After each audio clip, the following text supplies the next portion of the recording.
মৃত মানুষের চোখ চুরির অভিযোগ উঠেছে রংপুর মেডিকেল কলেজ হাসপাতালে। মৃত মাসুম আলী নামে এক ব্যক্তির চোখ চুরির অভিযোগ করেছেন তার স্বজনেরা। চুরির বিষয়টি সুরাহা করার দাবিতে এখনও মরদেহ নেয়নি মাসুম আলীর স্বজনরা। হাসপাতাল কর্তৃপক্ষ চুরির দায় স্বীকার করলেও কিভাবে এটি চুরি হলো তা নিশ্চিত করতে পারেননি। শাহিন আলমের ক্যামেরায় শাহবাজিদ আহমেদের রিপোর্ট।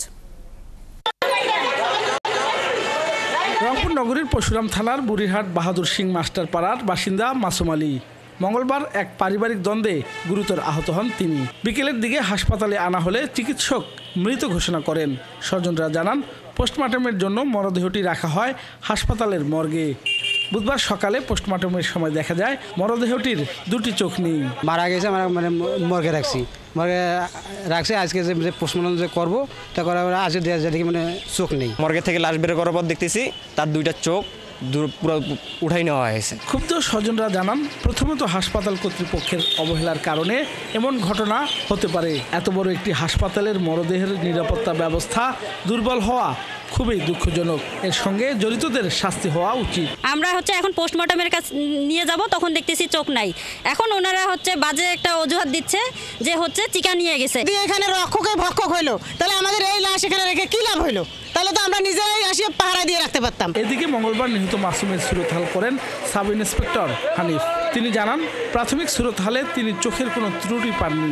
পোস্টমর্টমের মাধ্যমে সত্যতা পাওয়া যাবে আসলে মানুষ কেউ তুলছে না আপনার পোকা অথবা ইঁদুর খেয়ে ফেলছে। পোস্টমর্টম করলে বিষয়টা ক্লিয়ার বোঝা যাবে। মেডিকেল মর্গের দায়িত্বে থাকা সর্দার অফিসের কর্মকর্তারা ভারপ্রাপ্ত পরিচালককে দায়ী করেন। তারা জানান, বারবার বলার পরেও মর্গের সুরক্ষার কোনো ব্যবস্থা নেয়নি কর্তৃপক্ষ। আমি বারবার বলে আসতেছি যে আমাদের ফ্রিজ ঠিক করা হোক উইথ যারা পোস্টমর্টম করার জন্য, বিশেষ করে পুলিশ কেস লাশগুলো যেটা আসে যখন তারা সুরতহাল করবে সঙ্গে সঙ্গে আমার মনে হয় এটা পোস্টমর্টম করা দরকার এবং সেটা ডেথ হাউসে রাখা দরকার। এটা আমাদের দায়িত্ব নাই, যেহেতু ফ্রিজ নষ্ট আমরা এটা রাখার সম্ভব না। দায় স্বীকার করে হাসপাতালের ভারপ্রাপ্ত পরিচালক জানান, ঘটনার তদন্ত শুরু হয়েছে। এই ঘটনায় দোষীরা শাস্তি পাবে। ফ্রিজিংয়ের ব্যাপারটা বিশেষ করে এটা আসলে আমরা বহুবার কিন্তু আমরা নিয়মিত লিখেছি। এটা তো কিছুদিন আগেও আমার স্যার সহ নিমুর যে টিম আসছিল সেখানেও এটা উপস্থাপন করা হয়েছে।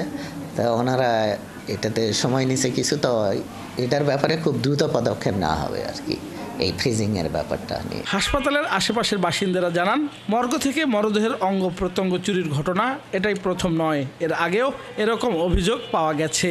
তারা মনে করেন এর সঙ্গে জড়িত শক্ত সিন্ডিকেট। শাহবাজিদ আহমেদ, ৭১, রংপুর।